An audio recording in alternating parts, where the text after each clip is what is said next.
Avokat, do të diskutoj me ty dhe temën më të përfolur kohët e fundit që është konflikti në lindjen e mesme ku Shtetet e Bashkuara të Amerikës dhe Izraeli kanë goditur Iranin. Si e keni parë gjithë këtë zhvillim dhe a ka gjasa që të përshkallëzohet kjo luftë? Tani unë kam parë të zhvillim si një taktikë ruso-iraniane si fillim. Për të hequr vëmendjen e përqendruar perëndimit tek Ukraina, e cila e stopoi dhe kishte një lloj revanshi për të çliruar toka më tepër. Aleati i tij iranian jo vetëm që ndihmoi në ditën më të zezë dhe në pikën më delikate të luftimit me dronë edhe me mbas edhe me raketa, kurdisi Hamasin, të cilin ai e ka pasur për proksi ti për shumë vitesh, po dhe Hezbollahun që ka krijuar vetë që nga 82-shi, milicit e tjera që janë përqark në Siri dhe Irak, dhe Huthot e Jemenit gjithashtu. Pra, bën një sulm në 7 tetor, besoj të 2023-shit, të tillë që hapën një front të ri dhe po të shohësh e kanë lënë arrest deri diku Ukrainën. Nuk përmendet më në qendër të vëmendjes mediave botërore e të opinionit botëror tashmë është pjesa e Izraelit, Palestinës dhe Iranit.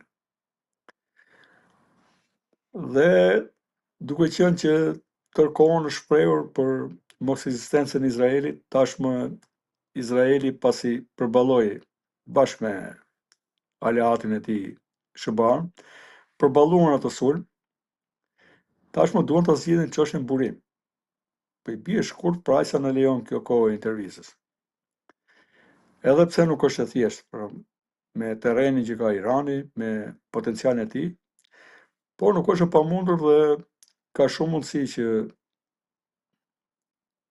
të kemi tani atë që kërkuan t'ja bëjnë Izraelit ta psojnë vetë. Unë mendoj që e ardhmja e Iranit do të jetë ndryshim.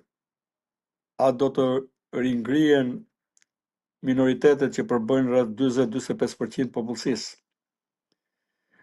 A do të jetë përballje edhe me fqinjët, pasi shoh një përgjigje e cila më tepër do t'i bëj dëm Iranit sesa vetë fqinjve, pra.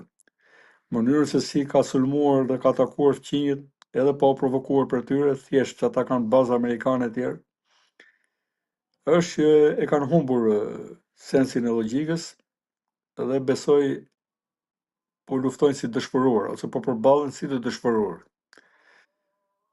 Por besoj që për Izraelin është jetike dhe për interesat Amerikës, por për Izraelin është jetike kjo përballje.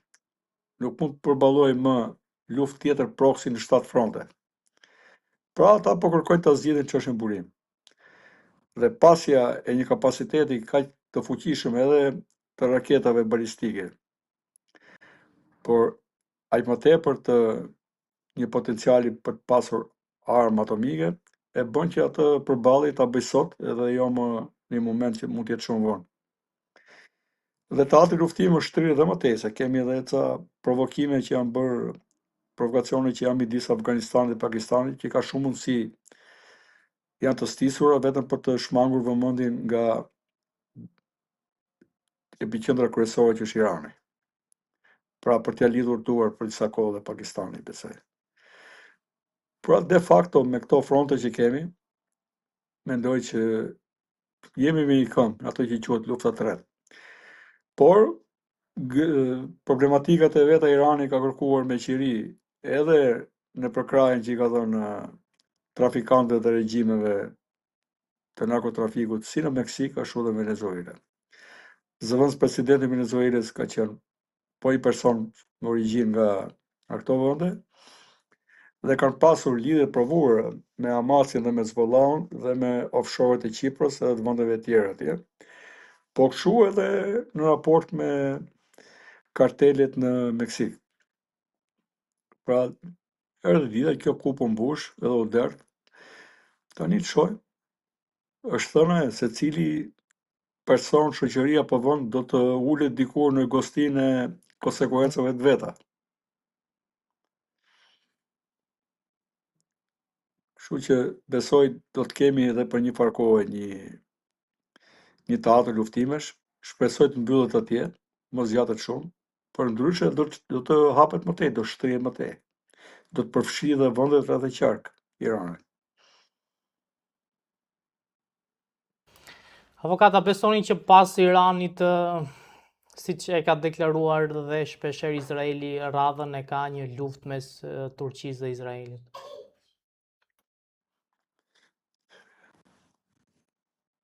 Gjithmonë në Turqia ka qenë në problem, prandaj ka bërë një ekspansion, se nuk mund të rinë në preje. E vetëm mënyrë për pasur probleme dizintegrimi, sidomos me çështjen kurde, është mënyra për të projektuar forcë jashtë kufive të Turqisë. Dhe në Iran kemi dy minoritete shumë të mëdha, rreth 20 ca milion janë azerët, pastaj 10, 11 apo 12 është minoriteti kurd. Por nëse ndërtohet për të parë në atë zonë shteti kurd, qoftë edhe me 11-12 milion banor, do të jetë gjithmonë një sfidë për të ndërtuar shtetin real kurd, duke përfshirë kurdët në veriun e Irakut, në veriun e Sirisë edhe në juglindjen e Turqisë, në Anadol. Kështu që ata janë në kontakte miqësore apo bashkëpunuese me Izraelin dhe me Amerikën. Ja, kanë qenë atje edhe për të ndërprerë atë hegemoninë që kërkonte Irani në emër të shiizmit nga aty ku është deri në Mesdhe. Dhe kështu që është e mundshme që në të ardhmen të kemi edhe atje një konflikt, domethënë. Pra, duke parë këto faktor, edhe mund të jetë një konflikt. Prandaj shohim Turqinë shumë të kujdesshme. Irani do ta përfshijë për arsye ta përfshijë pro vetes, por deri tani besoj se Turqia po e ruan këtë asnjësinë e saj, po dhe kujdesin që flakët e luftës të mos përfshijnë Turqinë. Avokata, një përplasje të mundshme Izrael-Turqi, besoni që shtete më të fuqishme do futen në mes dhe ndoshta aty është lufta e tretë botërore? Besoj përfshirja e Turqisë do të vinte vulën pasaj, kësaj që themin e lufta tretë. Po, aty besoj po. Përfshirja e Turqisë do të ishte pasaj hapi final. Qofse jemi me një këmbë, pastaj do futeshim me dy këmbët. Se do të reflektoj edhe në Europë. Ne edhe tani e ndjejmë, jemi në vijën e parë pas frontit, domethënë. Ne tani e ndjejmë që pothuaj jemi në luftë. Mendo pasaj kur të vi deri këtu, po përfshi Turqia, i bie që edhe pjesa ballkanike e Turqisë, pra Rumelia do të jetë përfshirë. Dhe do të ketë ndikime direkte pasaj edhe në këtë zonë ku jemi ne. Po nga Ballkani totalisht besoj rreth detit të Zi etj. Deri poshtë në detin e Kuq besoj po. Do të jemi përfshirë, domethënë. Pastaj kemi konflikte edhe në Sudan kemi, në Somalilande, në vende të tjera, nuk është se është kaq qetë. Konfliktet janë.